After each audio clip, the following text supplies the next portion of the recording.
मेरा नाम अनुपम है और आइए आज हम बात करते हैं हमारे अतीत विषय के अध्याय नंबर 5 की, जिसमें हम राजा, राज्य और गणराज्यों के बारे में पढ़ेंगे।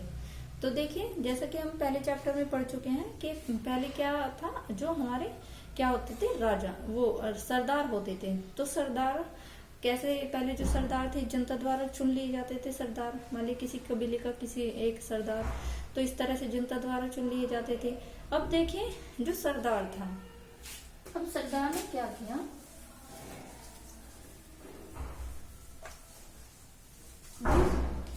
जो सरदार था वो क्या था, खुद को शक्तिशाली समझकर क्या करने लगे, वो हमारे यज्ञ करने लगे और यज्ञ करने से वो अपनी जो शक्ति का प्रदर्शन करने लगे कि हम इस तरह से जो हमारे पास इतनी शक्ति है और जो शक्ति है जो, तो वो अपनी शक्ति का प्रदर्शन द्वारा क्या करने लगे, खुद को, देखिए सरदार जो इनमें ये शक्तिशाली होते गए और खुद को ही क्या कर लिया, एक राजा के रूप में घोषित करने लगे। तो देखिए, राजा के रूप में घोषित करने लगे। अब ये क्या करते थे, एक तरह का, देखिए जो हम बात करते हैं, जो 3000 साल पहले की बात करते हैं, उसमें क्या था हमारा, जो ये हमारे सरदार थे, ये कैसे यज्ञ करने लगे। उसमें ही देखिए बात की गई है, जैसे कि यज्ञ की बात की गई है, तो यज्ञ में हम देखिए बात करते हैं, जो हमारा अश्वमेध यज्ञ होता था। अश्वमेध यज्ञ कैसे होता था, अश्वमेध यज्ञ, तो जैसा कि हमने अभी क्या बात की कि जो सरदार थे उन्होंने खुद को क्या कर लिया, राजा, एक तरह से अपने आप को राजा घोषित कर लिया। अब वो राजा ही क्या करते थे, अश्वमेध यज्ञ किया करते थे। अश्वमेध यज्ञ में क्या था, एक जो घोड़ा, जो राज्य द्वारा, जिसपे राज्य का जो जनपद का चिन्ह लगाकर छोड़ दिया जाता था, जो अलग अलग जगहों पे जाता था, तो उससे क्या था कि जो भी उस जहां तक उस घोड़े को किसी ने नहीं पकड़ा, तो वो समझा जाता था कि वो राजा के अधिकार क्षेत्र में होगा। और जिसने भी घोड़े को पकड़ लिया, उससे क्या, उस राजा को, जिसके द्वारा जो घोड़ा छोड़ा गया है, उस राजा से क्या करना पड़ता था, युद्ध करना पड़ता था। तो इस तरह से हम अश्वमेध यज्ञ को अब देखते हैं, जैसे धीरे धीरे देखिए परिवर्तन, सरदार से क्या राजा बनने लगे, तो इस तरह से जो परिवर्तन हुआ। तो देखिए, इसी में ही अब हमारा क्या था, जैसे अश्वमेध यज्ञ में ही क्या थे, जो हमारे पुरोहित थे, जैसे हमने बात की थी, जो पुरोहित ब्राह्मण थे वो भाग लेते थे, और जो हमारे वैश्य हैं वो क्या, जो राजाओं के लिए एक उपहार लाने का काम करते थे, वो कौन थे, हमारे वैश्य ही। ऐसे ही देखिए, एक सारथी था, सारथी क्या करता था, राजाओं के गुणों का गुणगान करता था। गुणों का गुणगान करेंगे तभी तो सबको पता चलेगा कि कितना हमारा शक्तिशाली राजा होता है। तो इस तरह से जो हमारा ये पुरोहित और वैश्य और जो हमारे सारथी थे, ये क्या करते थे, ये सभी अश्वमेध यज्ञ में भाग लेते थे। देखिए, अश्वमेध यज्ञ में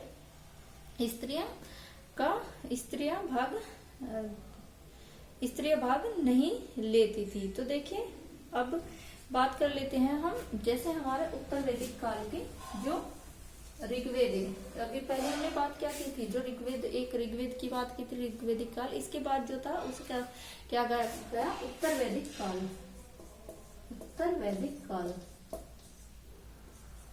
तो देखिए, जो उत्तर वैदिक काल में ही हमारे जो सामवेद, यजुर्वेद और अथर्ववेद, इनकी जो रचनाएं हुई वो किस में हुई, हमारी उत्तर वैदिक काल में हुई। हमारी सामवेद किसकी, हमारे सामवेद, यजुर्वेद और अथर्ववेद, इनकी जो रचना हुई वो हमारी उत्तर वैदिक काल में हुई।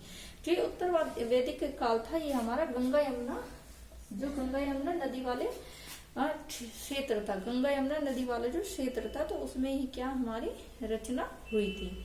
अब देखिए, हम बात करते हैं, जैसे कि हम पहले भी बात कर चुके हैं कि जो हमारे समाज को कितने, इसमें इन्होंने जो उत्तर वैदिक काल में हमारे बात हुई वर्ण की 4 वर्णों का प्रयोग हुआ।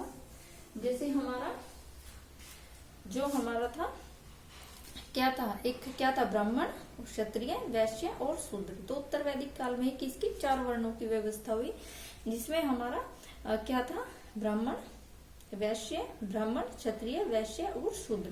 तो देखिए, जैसा हमने बताया कि जो ब्राह्मणों का कार्य होता था, जो ब्राह्मण का क्या कार्य होता था, ब्राह्मण का कार्य होता था जैसे पूजा पाठ करना और जो वेदों का ज्ञान देना, इस तरह से ये था हमारे ब्राह्मणों का कार्य। और जो हमारे देखिए बात करते हैं क्षत्रिय, तो जो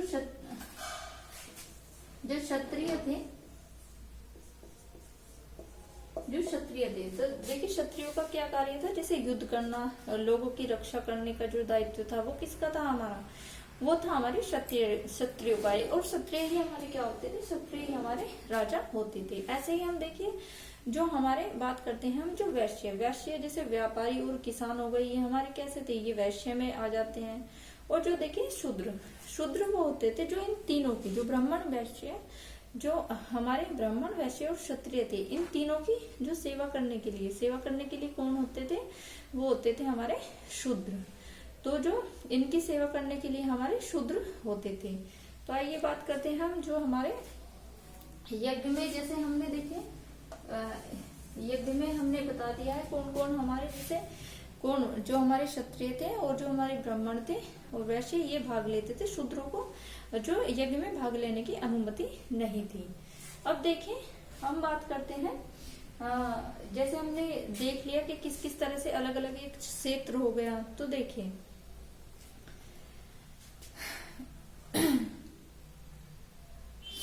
अब हम बात कर लेते हैं जो हमारा होता है जनपद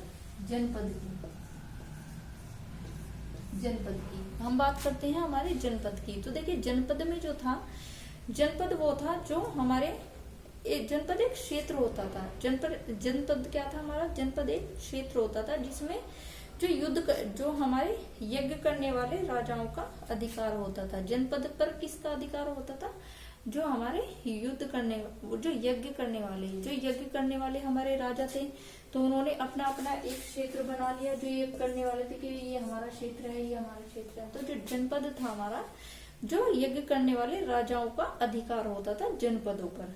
आइए अब हम बात करते हैं, जैसे हमारे जो जनपद है, वो जनपदों की जो साक्ष्य है वो कहाँ से मिले हैं। तो हमने बात की जनपद की। तो देखिए जनपद हमने क्या बताया, जनपद वो जो यज्ञ करने वाले राजाओं का जो अधिकार होता था। जनपद देखिए जहाँ पे जन का निवास होता है, जनपद जहाँ पे जन का निवास होता है, और उनके ऊपर किसका नियंत्रण होता था, उनके ऊपर नियंत्रण होता था हमारा राजा का। अब देखिए जो जनपद के जो हमें साक्ष्य मिलते हैं, वो हमारा एक तो पुराना किला, जनपद के जो है हमारे एक तो पुराना किला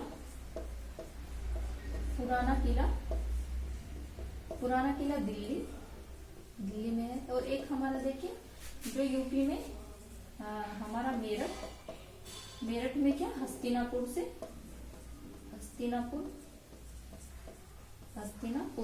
तो पुराना किले जो दिल्ली है और मेरठ में हमारा हस्तिनापुर से। एक हमारा जो हमें मिलता है जो जनपद का, जो यूपी का जो एटा है, वहां पे एक जगह है हमारी अतरंजी खेड़ा। यूपी के जो एटा से, वहां से अतरंजी खेड़ा से हमें कहाँ से, तो जनपद के साक्ष्य मिलते हैं। कहाँ से देखिए, दिल्ली से।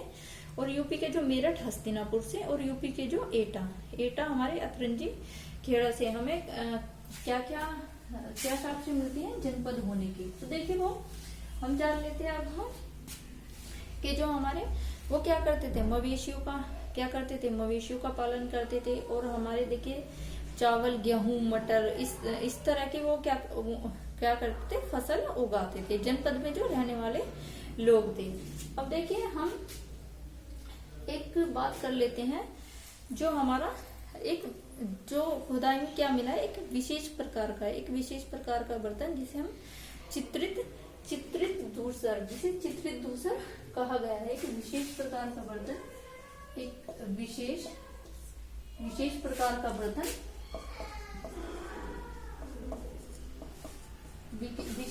का बर्तन, जिसको क्या चित्रित दूसर कहा गया है, जिसका जो उपयोग था वो विशेष आयोजन के लिए किया जाता था। जैसे कोई विशेष आयोजन है तो उसमें जो खाना खाने के लिए इस तरह से किसका प्रयोग किया जाता था, चित्रित दूसर का, जो हमारा वो एक तरह का बर्तन था।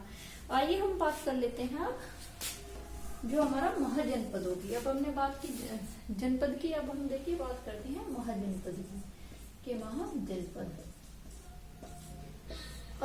महाजनपदों का जो निर्माण कैसे हुआ। जो देखिए जनपद वाले जो हमारे राजा थे, जो शक्तिशाली हमारे होते गए, शक्तिशाली होते गए, उन्होंने ही क्या किया, कई जनपदों को मिलाकर क्या कर दिया, एक जनपद का एक महाजनपद, महाजनपद बन गया।